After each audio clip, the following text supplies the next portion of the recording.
Сохранить и приумножить веру. 75-летие со дня создания отмечает Чебоксарско-Чувашская епархия. Официальные мероприятия, приуроченные знаменательной дате, стартовали еще в прошлом году, а вот торжественное собрание состоялось накануне. Его посвятили праздникам Рождества Христова и Богоявления. В Театре оперы и балета собрался весь свет чувашской митрополии, политические и общественные деятели, а также люди, не безразличные к церкви. 75 лет в рамках Вселенской православной церкви совсем небольшой срок. Между тем он сопоставим с продолжительностью средней человеческой жизни. И за минувшие годы произошло много ярких и важных событий. Самостоятельность Чебоксарско-Чувашской епархии получила в 1946 году. Во время воинствующего атеизма священнослужителям приходилось неимоверно тяжело отстаивать веру. Лишь когда в обществе поменялись духовно-нравственные ориентиры, начался расцвет церковной жизни. При митрополите Варнаве, возглавлявшем епархию более 40 лет, были восстановлены и построены храмы, расширилась сеть религиозных организаций. В 2012 году уже была образована Чувашская митрополия, которая включает в себя 3 епархии – Чебоксарскую, Канашскую и Алатырскую. Сегодня на территории республики действуют 283 храма, 7 монастырей. Все эти годы епархия неустанно ведет просветительскую деятельность, утверждая идеалы гуманизма и сострадания.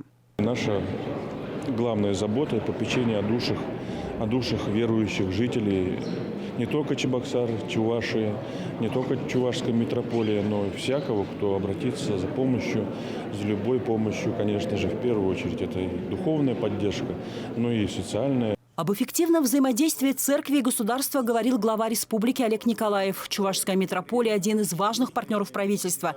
Это плодотворное сотрудничество направлено на гармоничное развитие общества. Оно помогает противостоять вызовам времени. Православная церковь является проводником традиционных ценностей нашего общества, присущих русскому, чувашскому народу, а это, несомненно, уважение друг к другу, семейные ценности, ну и, конечно, деяние добра. За сохранение и развитие духовных и нравственных традиций медали ордена за заслуги перед Чувашской республикой удостоены протоиерей Валерий Андреев, настоятель храма во имя иконы Божией Матери Казанская, села Альгешева, игумен Феодосий Шитов, настоятель Александра Невского мужского монастыря.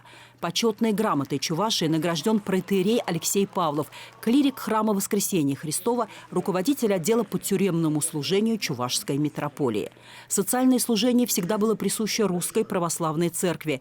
Проявить милосердие, протянуть руку помощи нуждающимся – традиционные христианские добродетели. Социальное служение, конечно, оно очень разнообразно.